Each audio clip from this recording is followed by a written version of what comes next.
Hello， 大家好，我是丁家博。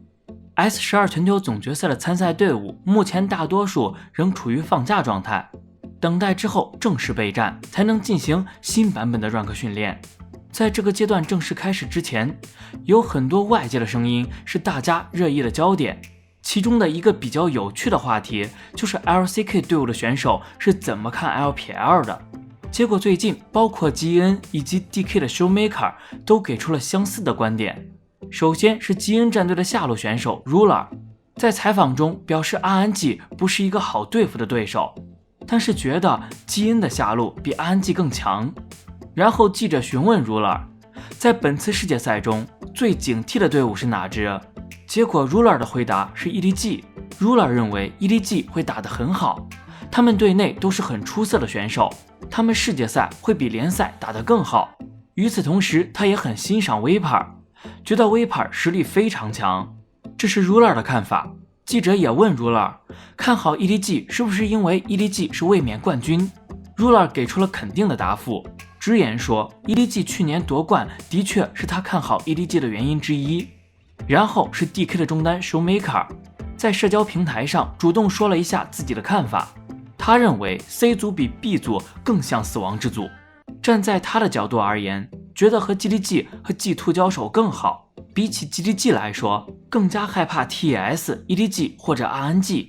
之后 Showmaker 继续表达自己的看法，他觉得 EDG 比 LPL 冠亚军的队伍打得更好。如果 GN 和 LPL 队伍交手的话，认为 GN 能赢。Showmaker 的观点在 LPL 观众的眼里是比较奇怪的，因为他觉得 LPL 季军的队伍比冠亚军更好。他的意思可能是 EDG 的打法相比于冠亚军队伍更好，因为 EDG 的失误率比较低，而 GDG、TS 的对局经常呈现出互相翻盘的局面。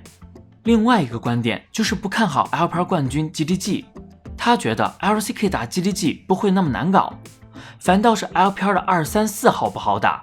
有可能是因为 Showmaker 在去年连续输给了 RNG 和 EDG， 但以 LPL 和 LCK 经常训练和互相学习的角度来看， Showmaker 这样的选手应该也没少看 LPL 的比赛才对。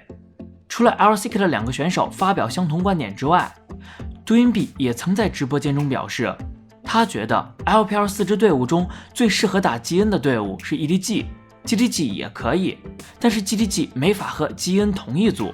Dwinby 的看法是觉得 EDG 是运营能力很强的 LPL 队伍，这种风格打 LCK 更合适一些。除此之外，以前堪称世界赛快乐源泉和表情包贡献者的 RP 也对本届世界赛发表了相似的看法和调侃。LPL 的老朋友，原 LEC 赛区的 Perks， 以下简称 RP， 由于他所在的 VIT 战队无缘 S12 世界赛，因此 S12 世界赛也成为了 RP 在其冗长的职业生涯中首次无缘世界赛的舞台。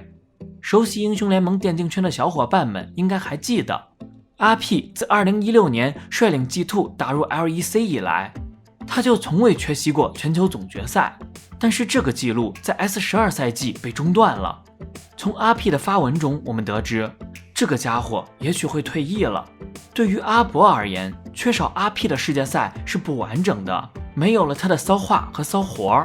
我们看世界赛就少了一大快乐源泉和表情包的出处。还记得 S8 到 S9 赛季， RP 就给我们贡献了许多表情包和整活，如大家都熟悉的这谁顶得住啊，以及在最终决赛上公屏打字要求1v1等好活。但是随着 RP 的缺席，本届世界赛注定会少了许多乐趣。不过这个家伙虽然去不了世界赛，但在直播中他依旧在整活，依旧在给大家提供快乐的源泉。在 RP 被淘汰的休赛期，这个家伙也没闲着，按照惯例也谈起了本次世界赛，同时也聊起了他最熟悉的 LPL 赛区。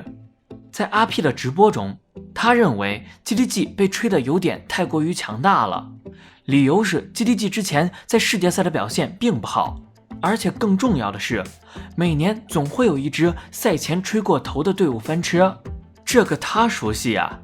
S8 的 RNG、S9 的 IG、S10 的 TS， 以及 S11 的 FPX、T1、GNG 和 DK 等。而且他还认为 TS 在世界赛上的表现并不稳定，大概率会犯病，他不看好。他个人认为 LPL 最难打的还是 EDG 和 RNG， 理由是他们的中单强得离谱，打野和下路也很强。至于 LEC 赛区，阿皮还特别指出，他很看好欧洲的新王 Rogue 战队，认为其上限也许无法估量。在这里，阿博想说一句，好吧 ，Rogue 再见，你被毒奶了。最后，阿皮还吐槽了 G2。Sorry， 我不得不实话实说，我认为 G2 毫无可能性赢下世界赛。你可以说我在酸，坦率的讲，本届世界赛少了阿 P， 阿波还觉得有点不适应。回想起来，他真的是贡献了不少名场面。这个赛季看不到他，唉，阿 P 倒了呀。总之，综合各大选手的看法，能得出的结论是 EDG 的运营更强，稳定性更强。而且因为去年是世界冠军，所以大家更看好 EDG 还有 RNG。阿博认为，4支战队互相之间的实力差距是很明显的。在那个版本中 ，GDG 就是大于 TS， 大于 EDG， 大于 RNG， 是比较明显的事实。但是看到了世界赛的版本，可能一切都会发生变化。LCK 的选手更看好 EDG， 除了因为更喜欢 EDG 的打法风格和选手之外，还有一点就是觉得 EDG 大赛经验丰富，会打得更好。至于 Showmaker 不看好 GDG， 不确定是不是因为印象流的原因。另外 GDG 的几个选手确实世界赛经验没那么丰富，这对于他们来说是一个考验。目前站在观众视角，觉得这个版本对 EDG 来说挺不利的，对 RNG 看起来比较有利， GN 也会遭到一定的削弱。当然这仅限于观众看法，世界赛版本到底什么样？总之还是希望所有参赛队伍都能在世界赛版本中拿出更好的竞技状态，为大家呈现精彩的赛事。最后，阿博再为大家插播一条关于选手薪资的爆料。